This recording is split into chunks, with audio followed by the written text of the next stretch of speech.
During my childhood, my family was like a drop of water in a vast river, never remaining in one location for long. We settled in Rhode Island when I was 8, and there we remained until I went to college in Colorado Springs. Most of my memories are rooted in Rhode Island, but there are fragments in the attic of my brain which belong to the various homes we had lived in when I was much younger. Most of these memories are unclear and pointless.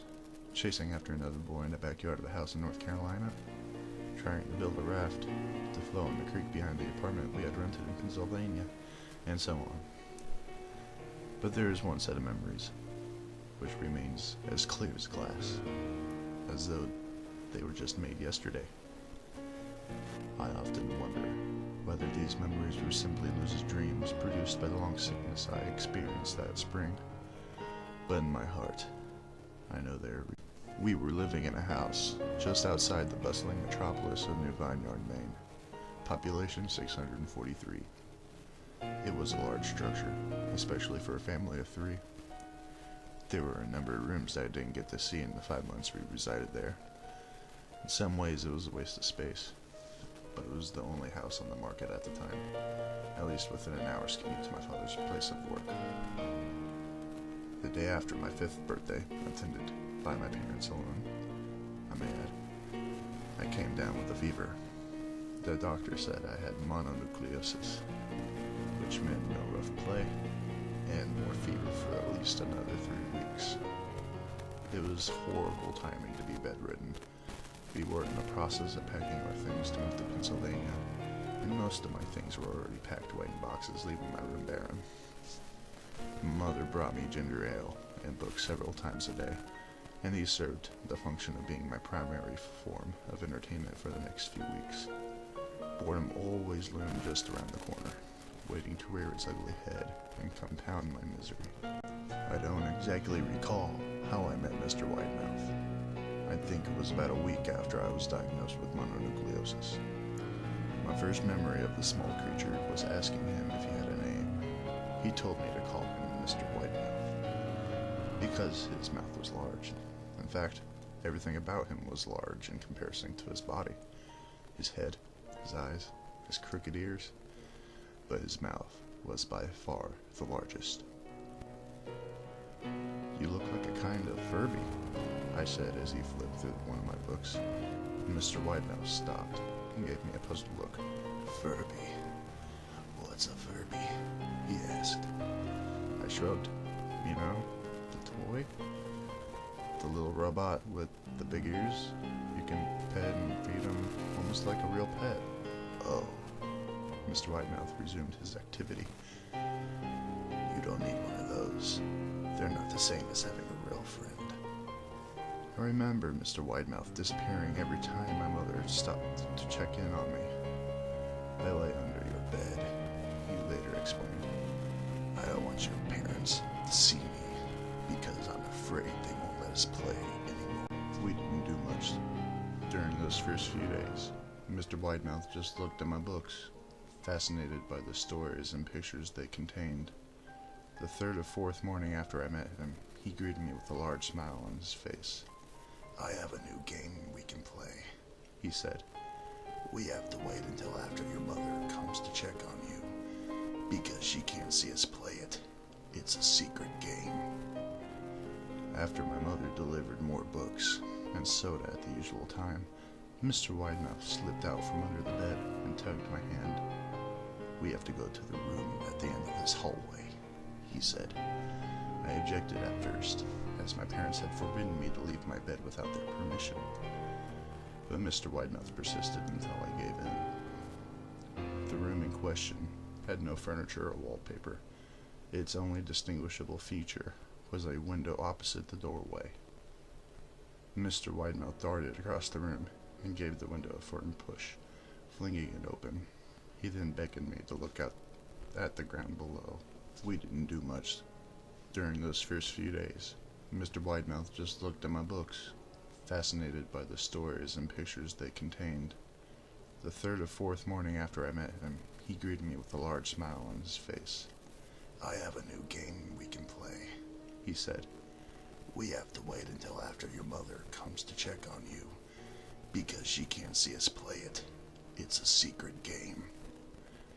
After my mother delivered more books and soda at the usual time, Mr. Widemouth slipped out from under the bed and tugged my hand.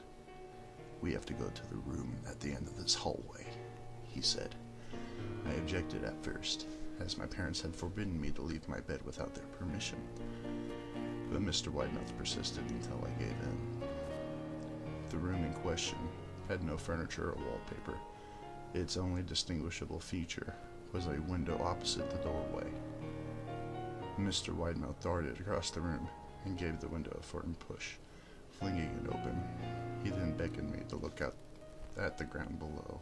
We were on the second story of the house, but it was on a hill, and from this angle, the drop was farther than 2 stories due to the incline. "I like to play pretend up here," Mr. Widemouth explained. "I pretend that there is a big, soft trampoline below this window, and I jump. If you pretend hard enough, you bounce back up like a feather. I want you to try." I was a 5-year-old with a fever, so only a hint of skepticism darted through my thoughts as I looked down and considered the possibility. "It's a long drop," I said. "But that's the part of the fun. It wouldn't be fun if it was only a short drop. If it were that way, you may as well just bounce on a real trampoline."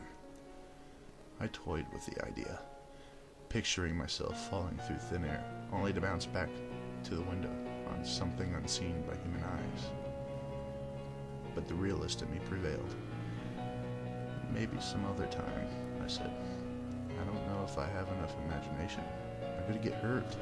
Mr. Widemouth's face contorted into a snarl, but only for a moment. Anger gave way to disappointment. "If you say so," he said.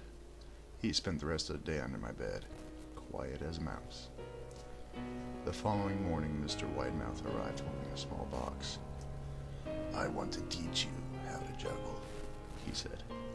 "Here are some things you can use to practice before I start giving you lessons." I looked in the box. It was full of knives. "My parents will kill me," I shouted, horrified that Mr. Widemouth had brought knives into my room, objects that my parents would never allow me to touch. "I'll be spanked and guarded for a year." Mr. Widemouth frowned. "It's fun to juggle with these. I want you to try it." I pushed the box away. "I can't. I'll get in trouble. Knives aren't safe to just throw in the air." Mr. Widemouth's frown deepened to a scowl. He took the box of knives and slid under my bed, remaining there the rest of the day. I began to wonder how often he was under me. I started having trouble sleeping after that. Mr. Widemouth often woke me up at night, saying he'd put a real trampoline under the window, a big one that I couldn't see in the dark. I always declined and tried to go back to sleep, but Mr. Widemouth persisted. Sometimes he stayed by my side until early in the morning, encouraging me to jump. He wasn't so fun to play with anymore. My mother came to me one morning and told me that I had her permission to walk around outside. She thought the fresh air would be good for me, especially after being confined to my room for so long. Ecstatic, I put on my sneakers and trotted out to the back porch, yearning for the feel of the sun on my face. Mr. Widemouth was waiting for me.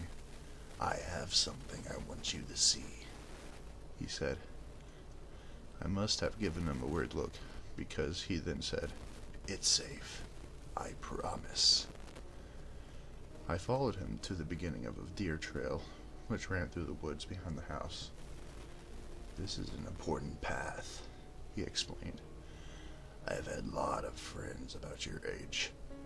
When they were ready, I took them down this path to a special place. You aren't ready yet, but one day, I hope to take you there." I returned to the house, wondering what kind of place lay beyond that trail. 2 weeks after I'd met Mr. Widemouth, the last of our things had been packed into a moving truck. I would be in the cab of that truck, Sitting next to my father for the long drive to Pennsylvania, I considered telling Mr. Widemouth that I would be leaving, but even at 5 years old, I was beginning to suspect that perhaps the creature's intentions were not to my benefit, despite what he had said otherwise. For this reason, I decided to keep my departure a secret. My father and I were in the truck at 4 in the morning.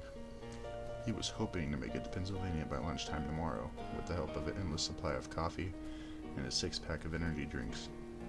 He seemed more like a man who was about to run a marathon, rather than one who was about to spend 2 days sitting still. "Early enough for you?" he asked. I nodded and placed my head against the window, hoping for some sleep before the sun came up. I felt my father's hand on my shoulder. "This is the last move, son, I promise. I know it's hard for you, as sick as you've been. Once Daddy gets promoted, we can settle down, and you can make friends." I opened my eyes as we backed out of the driveway.